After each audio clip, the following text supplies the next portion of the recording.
have sponsors or take little breaks to talk about that. But it's not quite the same as which of course, Lamau, this video is going to make me stop watching streaming entirely. Yeah, why are chat? What is the reason for why chatters immediately try to grief me when there's any kind of like positive movement? What is that about? What is that? Like, damn, man, people are saying nice things about you.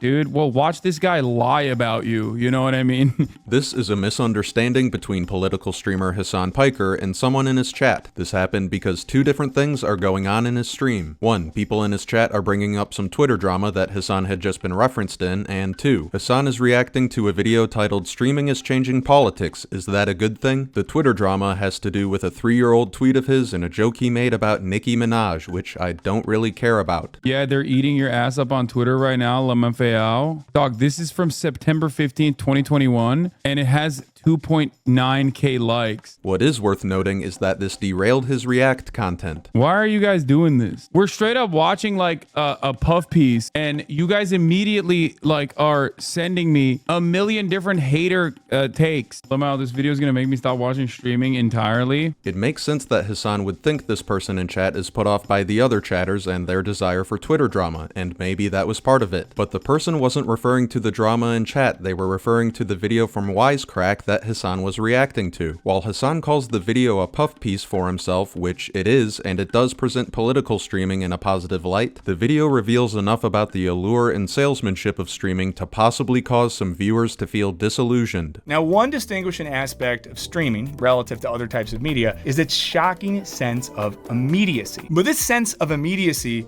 isn't just fun or kind of thrilling. It actually has the potential to shift how we relate to each other on a societal level. It's clear that authenticity is critical to the success of political streaming, but of course, it's not just about being cool and relatable. It can collapse the way that we think about and experience time. Now think about it this way, okay? You're pretty unlikely to get home from work and just say, now I'm gonna sit in front of a screen for 5 hours watching a guy talk about politics. Instead, you probably just tune into your favorite streamer, and then before you know it, 5 hours have passed, and holy crap, you have to be up for work soon. People trying to figure out how to make media more engaging and marketable isn't new, but what has changed is how openly we talk about marketing, branding, and financial success. Becoming a content creator is more accessible than ever, and there's a very prominent niche of content designed to boil social media success down to a formula. Beyond that realm of YouTube, there's more media about marketing and finance than ever before. There are marketers who market themselves to other marketers and marks. Think Andrew Tate and Gary Vee. A traditional marketing team is usually more concerned with their credibility, but for an influencer like Logan Paul, being a conniving and controversial entrepreneur is exactly what he wants for his image. For example, ASI and Logan Paul were pelted by supposed fans. So many Prime bottles were being thrown at them, there was like a security risk. Woo, the media had a field day with this one. They thought they had us. You big dummies forgot. They're our fans and we asked them to do it. Throw your empty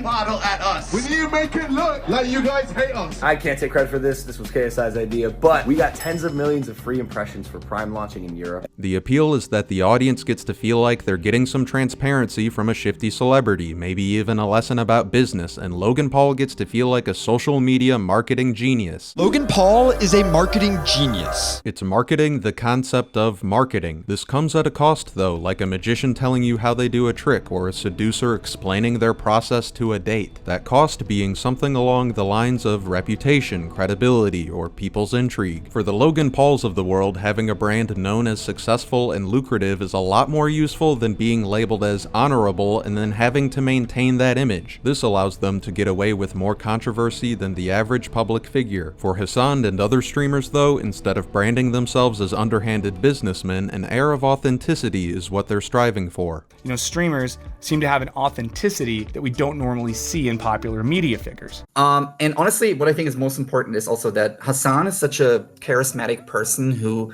also doesn't shy away from really being very vulgar. Vulgarity is, you know, the true form of communication. It's the working class form of communication because it revolts against the boundaries that the elitist or the upper class puts on us. Now it seems like the relatability and realness is paying off. Piker alone has over 2 million and 500,000 followers and 140 million views. This has a disillusioning element to it, at least for me and a person in Hasan's chat. When a sense of authenticity is deliberately used as a tool or an asset for content engagement, is it still authentic? In the video that Hasan is reacting to, they're celebrating authenticity as a major part of what makes streaming politically effective. But when authenticity is the trick being revealed, it undermines itself. If Logan Paul does a publicity stunt for Prime and talks about why the bait worked, it doesn't undermine his veneer of Zoomer entrepreneurship, it helps cement it. When Hasan reacts to a video explaining what makes him seem authentic and why that's so important for his brand, it brings his authenticity directly into question, whether his vulgarity is genuine or not. To defend their authenticity, some claim that streamers spend so much time live on the internet that it would be impossible for them to put on a consistent act. And that's one of the strengths of live streaming, is because you cannot really plan this kind of stuff. Especially if you're online for 10 hours, I'm of the opinion, and that's one of the claims that I make, that eventually, kind of something authentic will come out of you. I mean, it's virtually impossible for me to be fake. No one is that good at presenting a fake version of themselves for 8 to 10 hours every single day. But when you're streaming for most of your waking life, and that's your career, your livelihood, your community, and your influence, then the need to seem authentic becomes real. When your job is, at times, live-streamed PR management of your own image and your behavior is constantly being reinforced through real-time engagement statistics, seeking clout becomes the norm, more than being yourself. How we're rewarded or punished for our behavior has a direct impact on how we conduct ourselves. Plus, I should have mentioned this first, but professionalism does exist. Just because someone working in customer service has never raged out on the job doesn't mean that person is never frustrated at work. Just because Hasan live streams for long periods of time doesn't mean he's incapable of playing the position his role calls for. It means he's well practiced. If he wasn't, then he wouldn't have the job. The idea that streaming leaves no room for inauthenticity, being fake, or acting is one of the most asinine things I've ever heard. It's obvious that political streamers seek political gain, clout, and influence, yet it can still be jarring when they remind us of that. This is primo for radicalization, okay? This environment is primo. These guys are primed to be radicalized. Either radicalized towards the truth, which is that the systemic problems that you are experiencing in terms of not having any future prospects that you think are positive is directly caused by capitalism, or radicalized in a really nefarious way. Here, Hasan is looking at some new polls and surveys saying they indicate susceptibility to radicalization in men 18 to 29. Given the tone of his stream leading up to this point and Hasan's role in media, I would say that he wants people to become radicalized, at least in a certain way. Primo, these young Americans are primed for radicalization. They're ripe for the picking. It's free real estate. A rather materialistic and exploitative view of young voters from the premier anti-capitalist e-celebrity. Also, the way he tries to sell his brand of radicalization as the one true and honest extremist ideology, it comes off as dogmatic and cultish. In Hasan's reaction to the Wisecrack video, when the chatter chimed in and said it was going to make them stop watching streams entirely, the video was at its segment on the perception of time while watching streams. They were explaining how it's particularly easy to lose track of time while watching a streamer. Imagine what it feels like to wait for 45 minutes in the waiting room of your dentist. Feels like an eternity. Now imagine what it feels like to spend 45 minutes catching up with your best friend that you haven't seen in a while. Probably flies by, and before you know it, they're on their way and you wish that you could hang out for longer. Same amount of, linear time, but we experience it way differently. And we see this at play in the unique temporal experience of watching a live stream. Although this is just one person in Hasan's chat, there is a trend of concern about content overconsumption that goes well beyond Hasan's community. Horse's video on content addiction, Ali Sunvia's video on distraction, and many more show that there's significant interest in time management in relation to media. Outside of YouTube essays, TikTok is currently being sued by more than a dozen states, alleging it harms kids and is designed to addict them. It's safe to say the public has started to care more about the effects of content consumption in recent years, making Wisecrack's segment about viewers' time a bit off-putting, at least for me. Update: I was in the middle of editing when I saw some breaking news on Hasan. Twitch seems to be tightening up their policies around political extremism, and Hasan was specifically called out by a government official for violent and anti-Semitic remarks. After a sitting Democratic member of Congress, Richie Torres, submitted a congressional letter to Twitch as well as to Amazon, specifically calling out Hasan and citing the many clips of his absurd statements. And in a moment of clear panic, he started to delete his VODs. Who knows how seriously Twitch is taking this or how the situation will play out, but once again, this is something that people are starting to think about more. End of update. One video that I recently saw in my recommended surprised me. Everybody Wants to Waste Your Time by Drew Gooden. I'm no Drew Gooden fan, but seeing that title from him made me curious enough to want to check it out. It was great. Sure, he isn't really my style, but I should give credit where credit is due. He made a solid video on a serious topic in a light yet thoughtful manner. Does anyone else feel like everything is designed to waste your time now, or am I being too cynical? He goes over various forms of media and how some of it feels aggressively time-wasting. For example, the video game NBA 2K uses this terribly obtuse in-game hub in place of a normal menu, meaning that you have to waste time running around an empty city instead of just pressing a few buttons. Imagine if every time you turned on your computer, you had to make a little guy run across town just to go to the Gmail store. It's not like there's any platforming, puzzle solving, or combat to tend to. It only serves to be a pain in the ass. Why? So they can sell you a $10 in-game bike to get around faster. In regards to YouTube, Drew makes the distinction between someone making an unnecessarily long video for the sake of watch time and someone like Mr. Beast making an unnecessarily loud and hyperactive video for the sake of viewer retention. Different approaches for different engagement metrics with the same goal in mind, appeasing the YouTube algorithm. There are videos that go on so long that large portions of them become nothing more than background noise, and then there's the most hyperactive,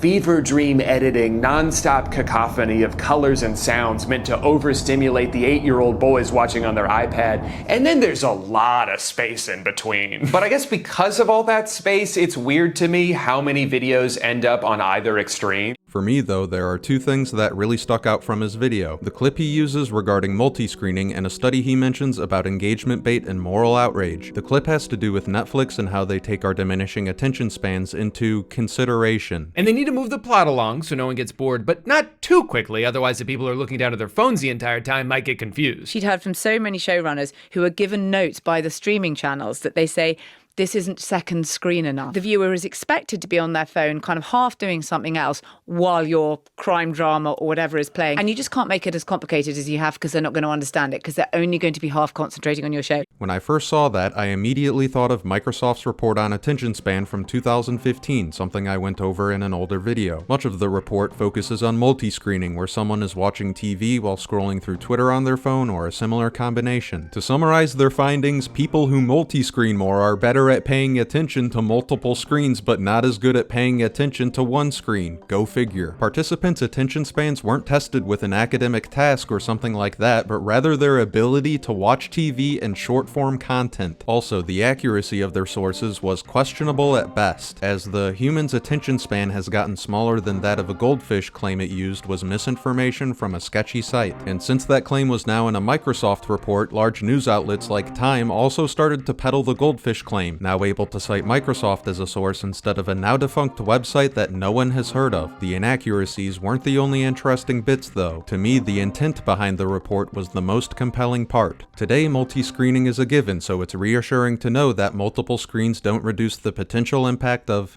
advertising. What can marketers do? Leverage rich media and movement to grab attention, embed calls to action, be interactive. Canadians lose interest fast. They're suckers for novelty, hook consumers right off the bat. Embedding calls to action within content helps to optimize multi-screeners' attention. Leverage multi-screening behaviors and be action-focused. Leverage multi-screening behaviors. The study wasn't made to understand the potential harm of content overconsumption. It was made to quell the concerns of advertisers. Yeah, it does seem to have some strange effects on viewers' attention spans, but that won't get in the way of your marketing goals. I know the clip that Drew played was in reference to Netflix, which doesn't run ads. I just think it's worth noting that media companies are actively working to enable multi-screening, not discourage it. This isn't second screen enough. The other thing that stuck out to me was the study that Drew mentions, how social learning amplifies moral outrage expression in online social networks. In a way, it's about rage bait and why it's so prominent on social media. Twitter, Instagram, Facebook, they would never intentionally show us things to make us upset because studies show that people spend more time on a platform if they're seeing something that makes them angry. They wouldn't do that.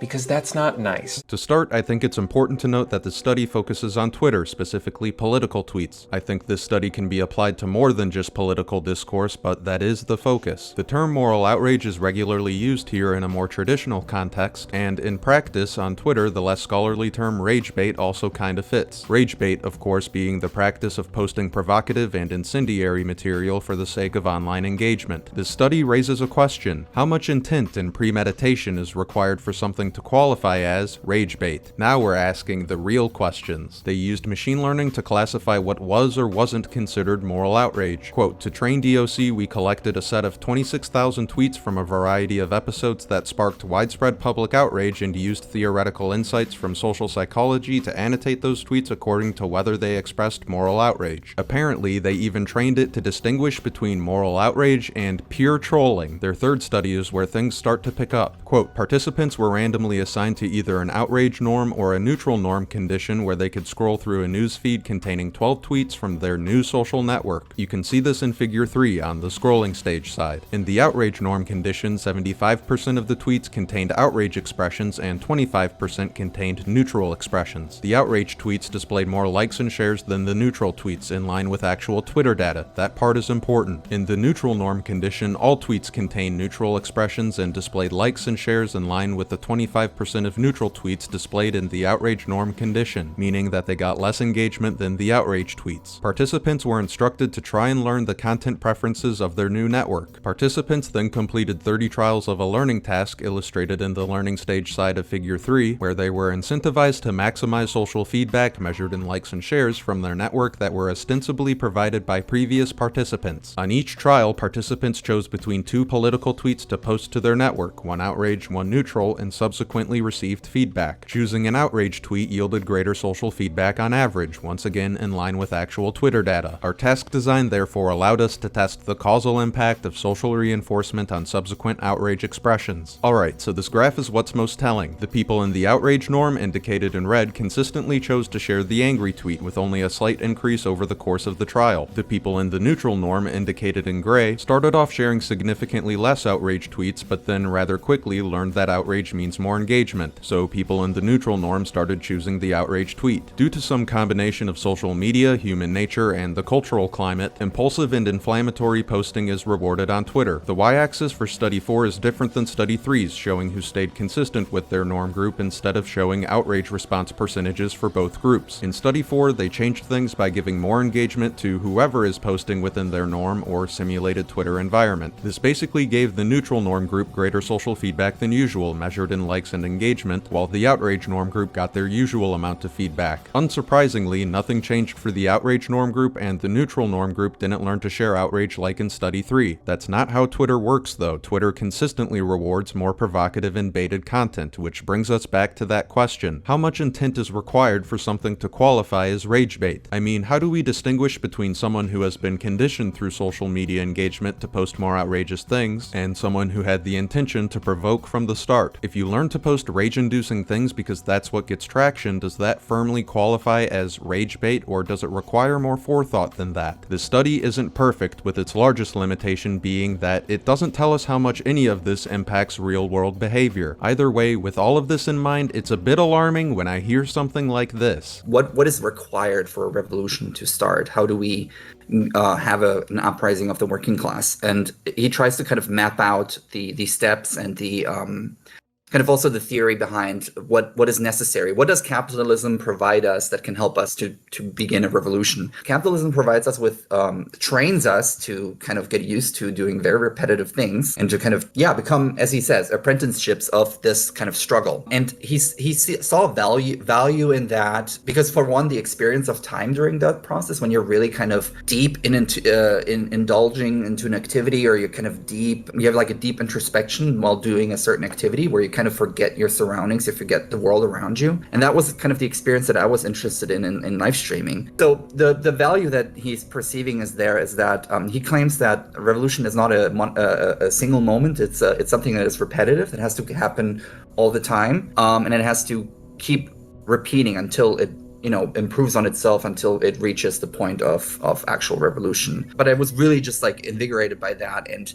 I saw this kind of this repetitive aspect of live streaming because people like Hasan are live every day and for many hours. So it really combines these elements of time and repetition. This is Garrett Kruper. He has a PhD in political streaming. But Garrett has his PhD, so a media studies and cinema PhD, specifically focused on the topic of streaming and political streaming. And the idea he was just pitching was, utilize the repetitive, habitual nature of live streaming as well as the warping of perception of time in order to get you, the viewer, to spend more of your free time watching political streamers so you'll vote for the person they want in office, or maybe even start a revolution. So it makes sense that he'd also be curious about how social media impacts real-world behavior. Because a lot of this stuff is very theoretical and very kind of analytical, but I want to do a study on actual changes or influences on voting behavior. That's kind of my next motivation to see, okay, does it actually change people's mind in a practical way? Do people actually go out and vote or change the way they voted due to the communities of live streaming? Because there are already social scientists dissecting the political efficacy of streaming, a new form of media, streamers come off as calculated and contrived, although that's definitely not the only reason why. It's worth mentioning that Garrett helped Wisecrack make the video that Hasan was reacting to. I also do want to give a shout out to Garrett Kruper.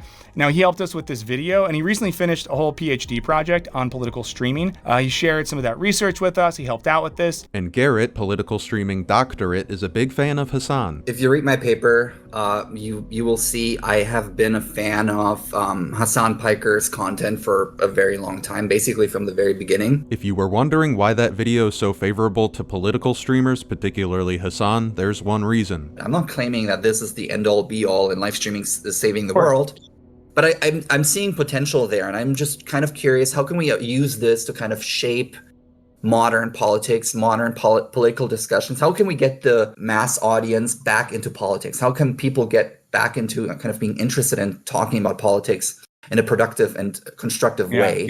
He asks, how can we get the mass audience back into politics? What an absurd question, as if there isn't already enough overly politicized media to go around these days. How can we get the mass audience back into politics? What if we didn't do that? What if instead of studying how to waste people's time at a doctoral level, we didn't try to actively push political division further just to test the bounds of celebrity influence? That would probably be a good thing. Too many people put too much stock into their political identity, and I don't think getting people to watch Hasan Piker and be more terminally online has the potential to solve any problems whatsoever, especially not anything relating to political division. This environment is primo. These guys are primed to be radicalized. Either radicalized towards the truth. When it comes to how much we should care about politics, that's going to be different for everyone, and there's a balance to strike. We shouldn't be completely oblivious, and we shouldn't be invested to the point where our political identity dictates everything in our lives. There are many other things to base your identity off of that are far more intrinsic and meaningful than who you vote for. While Garrett is basically arguing that spending more time watching people like Hasan resembles some kind of solution, I would say the opposite. A lot of political tension these days doesn't come from a lack of information. It's caused by media figures fighting tooth and nail for your attention and dedication to a cause, one that needs to be extreme, hip, and flashy enough to make some noise. With the current level of demand for theatrics in politics, it's difficult to make sensibility stand out. Many people would probably benefit from spending less time getting caught up in that world. By keeping folks locked into a consumptive trance, it's arguably doing the opposite of facilitating offline political activism. Which raises the question, are we too busy watching political streams to actually participate in politics? Well, maybe not, because recently we have seen more and more streamers step out of their bedrooms and engage in on-the-ground reporting that connects their streaming work to political action, while also offering more immediate and authentic coverage than what we might find on the evening news. And all of this is, of course, made easier by the relative accessibility and affordability of streaming technology. And that is a solid point. It's good to be able to have on-the-ground live coverage from even the most independent sources these days. And the bit about whether or not streaming leads to just a consumptive trance or real political action, that seems to be the billion-dollar question. From the study in Drew Gooden's video to Garrett to this guy from Wisecrack, and what's probably a concern for just about every political streamer, they want to know just how influential they could be. I suppose that's the name of the game.